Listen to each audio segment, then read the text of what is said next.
All right. Up next is Wang, who is the Leonard Kleinrock Chair Professor in Computer Science and Computational Medicine at UCLA and the Director of the Scalable Analytics Institute. Wang's research interests include big data analytics, data mining, machine learning, natural language processing, bioinformatics, and computational biology and computational medicine.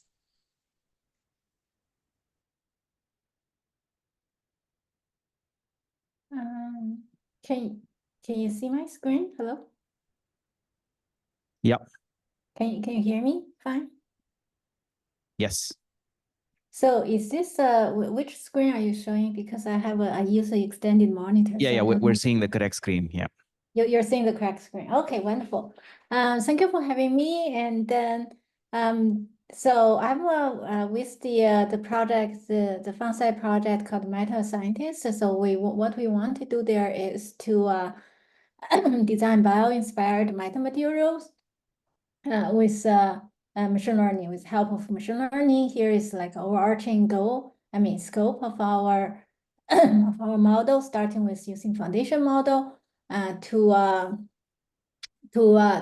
collect knowledge and information from a diverse data source, and then to a big module on hypothesis generation, both in terms of natural language as well as the structure, and followed by hypothesis validation, both by simulation and also by actually in the lab, like we do have a 3D printing to generate the material, the structure, and then to do the test. And also the last step is the hypothesis refinement. As you can see, this is an iterative process. So this is the overarching scope of our project. But today, because I only have 20 minutes, I choose to talk to you about just one specific component within this, which is how to model dynamic system.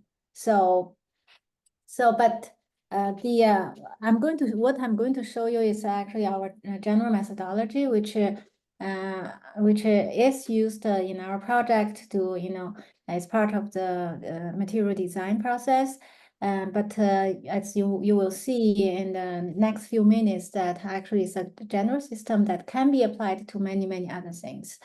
And in fact, some of the example I'm going to show you are not in material design because I want to give you some intuition about how the system works. So in general, we call it multi-agent system, and they're dynamic in nature. And then you can imagine that we can use agent or nodes to represent an entity, right? So, and then the edge as representing their relationship, the interaction between nodes of agent. And I have a very simple Spring system. At the bottom, you can see that I have five objects, and then they're moving around in the space, and then I can model their interaction with an interaction graph, a simple interaction graph. So this probably it's a toy example, but I just want to use it to illustrate what we mean by a dynamic system and a multi-agent dynamic system. But the actual system that we're studying is much more complex than this. So another key concept in the study is a graph neural network, right? So for this audience, probably this is not new, right? So because the graph neural network was introduced a few years ago and has been widely used. So then what it is, right? So what's the key idea behind the graph neural network? Basically, you have a graph structure, right? So it's a network structure. And then the key idea is really just a neighbor aggregation to propagate the information and then update the information at each node by collecting and harnessing data from its neighbors and neighbors of neighbors, right? So through an iterative process. So, and we will see that we will use this as a way to model that dynamic system, especially how do we simulate the dynamic. So another thing is, how do we use this neural network, right, to model the dynamics, right? So there's this seminal work published 6 years ago. So basically, it's a neural relational inference. So basically, what it does is you can see that you have modeling of the edge, the nodes, right? So basically, you aggregate information from its neighborhood, and also the edge is really you get the information from both nodes.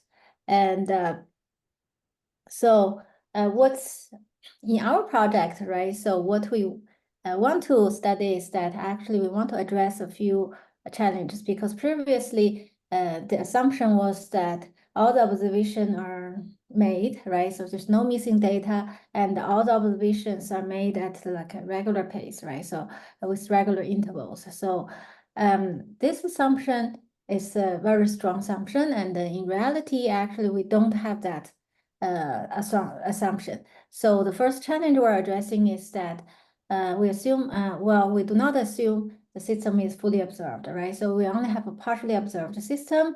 As you can see that at any given time point, you don't make a observation of all the objects, right? So you only observe a subset of them, possibly. And the second challenge is that and then you don't necessarily always observe them at a regular pace, right? So sometimes, for a given object, the observation frequency are irregular. So that's a second challenge. That's because in the real world, right? So it all depends on how the data are collected and whether there's any missing data, and also there's whether there exists any synchronization mechanism between those objects. Most of the time, they're not such things, so that we have to be able to cope with that.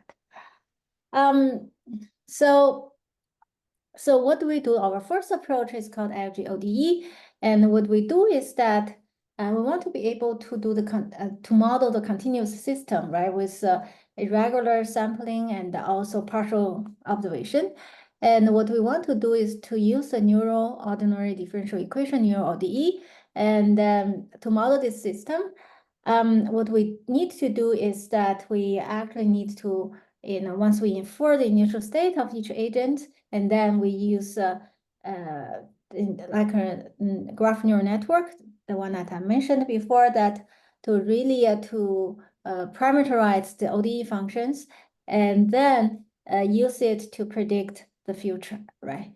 So just a little bit of background here. So what is this, ODE function, right? So in a continuous environment, what we can do is we assume that the state evolution is governed by a series of first order ordinary differential equation.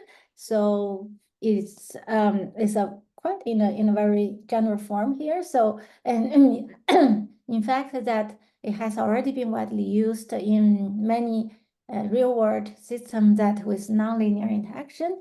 For example, to model the ecology of the species, to model gene regulation, to model the pandemic. So it has been used widely and demonstrate really promising result. So given the latent initial states need to be inferred later, right? So given this latent initial states for each of the object, so we can solve this initial value problem by evaluating at any subsequent time that numerical ODE solver, right? So that given the initial state, we can infer what are the subsequent states. So in our work, actually, we used, as I mentioned, we use a graph neural network to parameterize the ODE function. As you can see here, you don't need to look into the formula here given the short amount of time. So the idea here is really like, we model the node, right, by aggregating all this information from the edges, and I'll also model the edges from the two connecting nodes. So now the question is that how do we infer the initial states? So because we say that once we have the initial states, it's quite straightforward for us to predict or to compute the subsequent time, the state of the subsequent time point. So in order to do that, we developed this, three-stage system, and then which has an encoder, decoder, and encoder generative model and a decoder. The encoder here is basically to that help us to infer the latent initial states from the partial observation.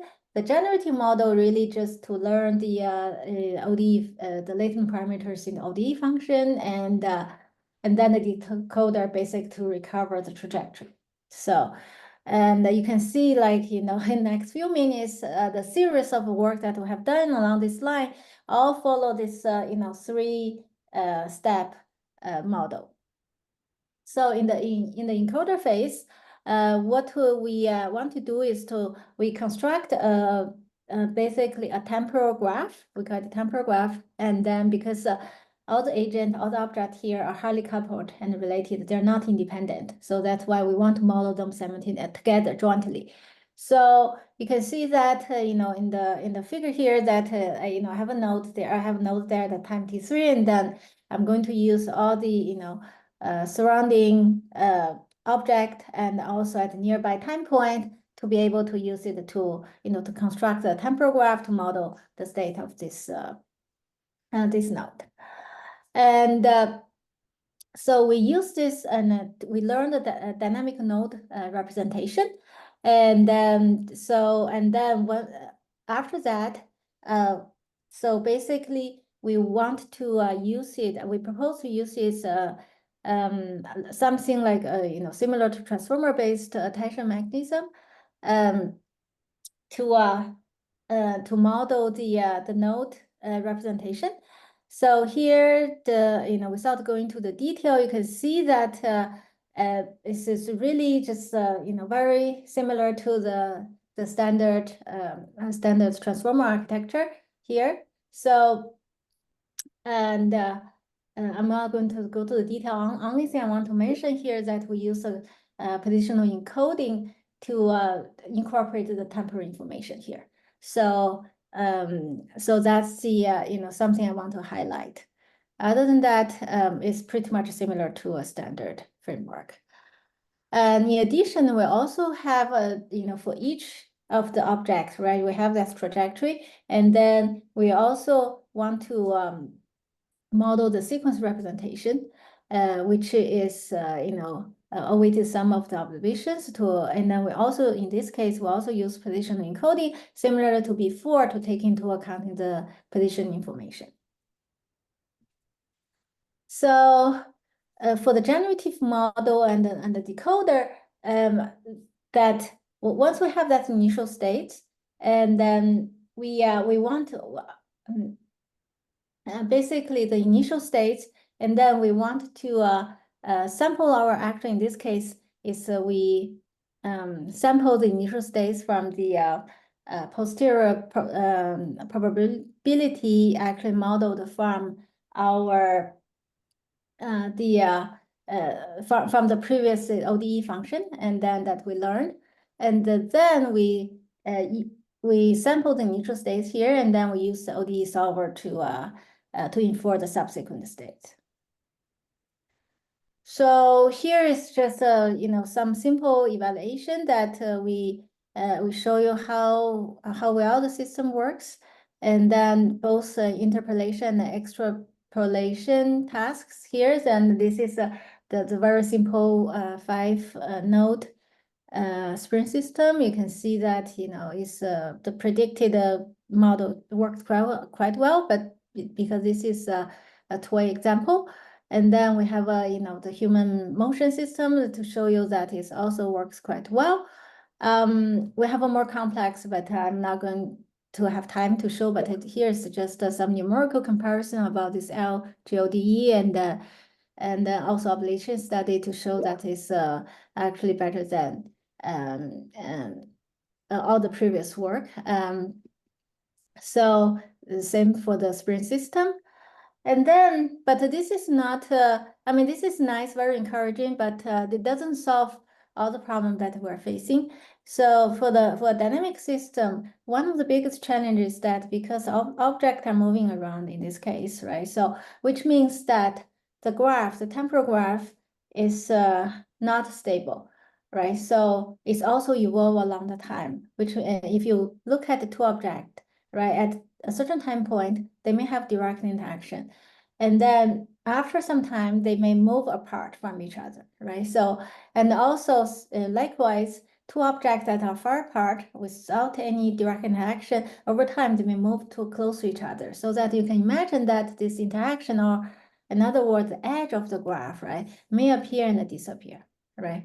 And in addition, that sometimes like you can imagine the certain system, actually even the object itself, right, may add a new object or some objects disappear. And so you can see in the real world system, the dynamics, right? So it's in all dimensions. And then we can't even assume that the interaction graph is given. So our next work on the CGODE basically is to assume that we have a evolving graphs. And again, we follow the three major steps: the encoder, generating model, and the decoder.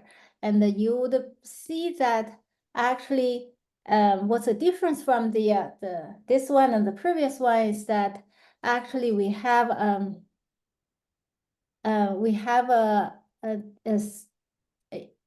we not only just use ODE functions to model the node, right? Evolution of the node. We also need to model the evolution of the edge, right? Previously, the ODE function only used to model the evolution of the trajectory of the object, but the edge evolution are not being modeled. But here we have two set of ODE functions, and we call it coupled ODE functions. So you can see that we have edge ODEs, we have node ODEs, and those two are dependent on each other. And then during the learning phase, we also actually learn them jointly. And that's a major change from the previous one. And then you can see that, so again, that the initial states of those ODE functions need to be inferred jointly, right, among all the objects and edges.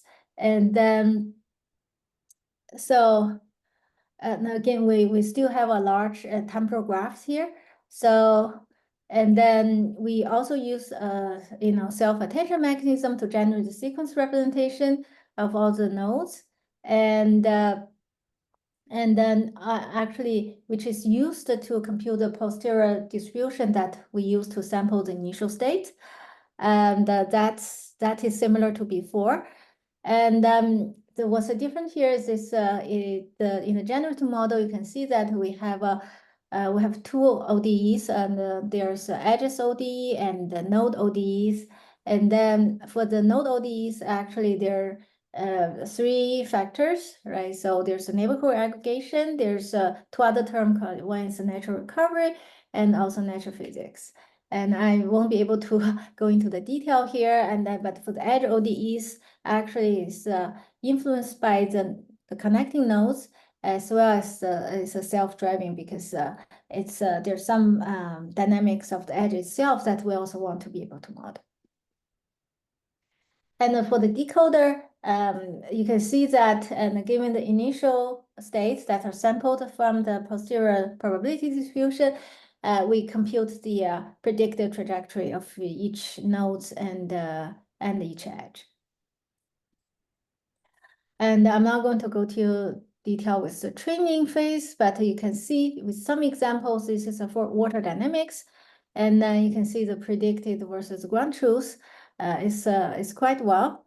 And also this is sand dynamics. It's also quite well and almost identical to the ground truth. So, and after that, what's next is really like we're thinking of like, well, there are certain, complex systems, right? There's some extraneous factors such as the temperature, the gravity, the type of materials that we're considering. So now we're like looking at the two specific questions, like, so how do we differentiate latent, initial states? Because a lot of the work we have been doing is how do we infer the initial states, and then given that, how do we, generate the trajectory? So those are the two major steps. So, but then how do we model this and actually learn the latent extraneous factors, right? Because sometimes, they're kind of known-ish, like for example, the gravity, but sometimes those global factors may not know to a system, right? So we need to learn that.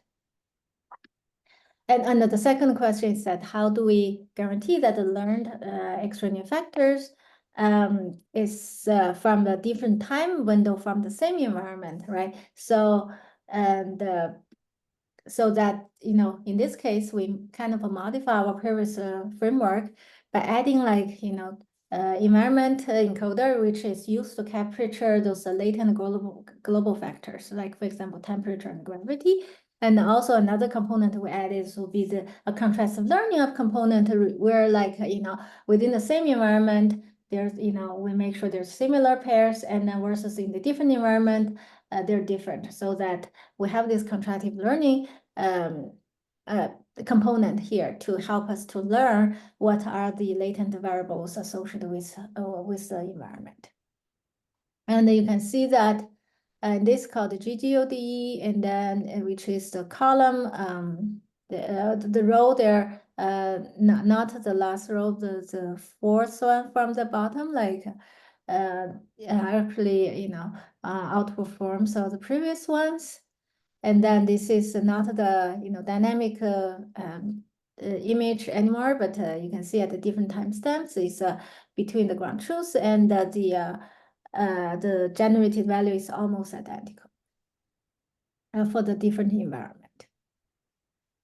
So the last thing I want to show that, you know, one of the last work we're doing that in this system, we say, well, we also want to model the causal inference because there's maybe certain treatment effect, there's certain interventions to the system. We want to be able to really model, you know, what are the, you know, the effect of those interventions. And then this is actually our latest work here. So I don't have time to show the detail. And then it's but I'm happy to talk to you offline about this, you know, how do we do the, you know, causal inference here. So I'm going to conclude here. So in this line of work, we investigate how do we learn the dynamic system, how do we model the dynamic system with the neural ODE functions. And we have proposed a series of the models and to capture actually the model increasingly complex dynamics. And hopefully this can be become very useful when we design the material, the structure of the material. So, and this is a still ongoing project. So I would like to also thank all my collaborators and funding agents, and including the DARPA FunSci project. And I'm happy to take any questions.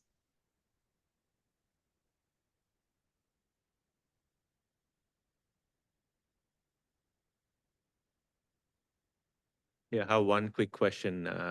So in the problems you've considered, the interaction between agents is, in a sense, discrete and precise, right? In many problems, you may have non-local interactions, and you know many of these cannot be directly quantified. Any thoughts on those kind of problems? So they are, well, I mean, that's a great question, right? So in the problem that I showed here, especially in our material design, so we do assume like, you know, there those you know, those actually well-defined, right, interaction Correct, there. yeah. But we also use this to, for example, model the pandemic, the transmission of the virus. And then that's actually one of the reason we have this environmental factors that's being encoded to capture those latent variables that actually also influence the interaction between the object. Okay, thank you. Yeah, that makes Yeah. sense. I'll read your papers. Interesting work. Thank you very much. Thank you.